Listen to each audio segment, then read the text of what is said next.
జూబ్లీహిల్స్ లో metro rail pillar ని ఢీకొట్టిన ఘటనలో ఏపీ మంత్రి నారాయణ కుమారుడు పొంగూరు నిషిత్ నారాయణ అతడి స్నేహితుడు రాజా రవిచంద్ర ప్రాణాలు పోగొట్టుకున్నారు. ఆ సమయంలో వాహనం గంటకు 205 కిలోమీటర్ల వేగంతో ప్రయాణిస్తోంది. ఈ అతి వేగమే ప్రమాదానికి కారణమని ప్రాథమికంగా భావిస్తున్నారు.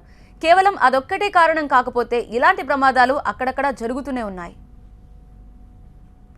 బంజారాహిల్స్ ఠాణా పరిధిలోని పంజాగుట్ట శ్మశాన వాటిక దగ్గర గతేడాది జరిగిన చిన్నారి రమ్య ఉదంతం సంచలనం సృష్టించింది.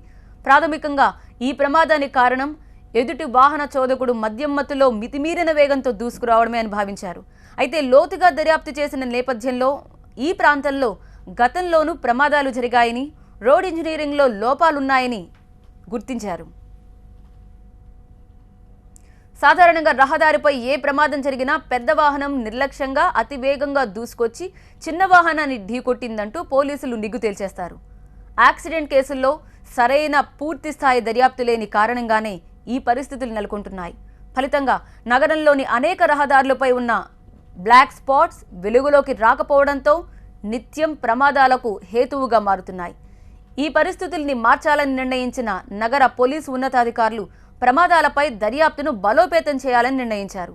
దీనికోసం కీలక కేసుల దర్యాప్తులో శాంతి భద్రత విభాగంతో పాటు ట్రాఫిక్ పోలీసుల్ని భాగస్వాముల్ని చేయాలని యోచిస్తున్నారు. నగరంలో ఎక్కడైనా రోడ్డు ప్రమాదం జరిగితే దానిపై పూర్తి స్థాయి దర్యాప్తు శాంతి భద్రతల విభాగం చేతిలోనే ఉంటుంది.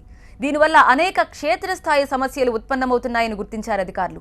ఈ నేపథ్యంలోనే కీలక ప్రమాదాల కేసుల దర్యాప్తులో ట్రాఫిక్ పోలీసులను కూడా భాగస్వాముల్ని చేయాలని యోచిస్తున్నారు.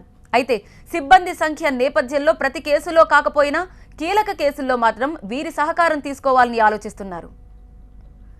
పొంగూరు నిషిత్ నారాయణ ప్రమాద స్థలిని రవాణా శాఖ అధికారులు పరిశీలించారు.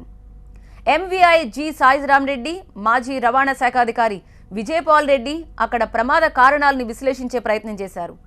వాహనం ఎటు నుంచి ఎంత వేగంతో వచ్చింది, ఇక్కడే ఎందుకు ప్రమాదానికి గురైంది, మెట్రో పిల్లర్కు రేడియం స్టిక్కర్లు వేశారా లేదా అనేది పరిశీలించారు.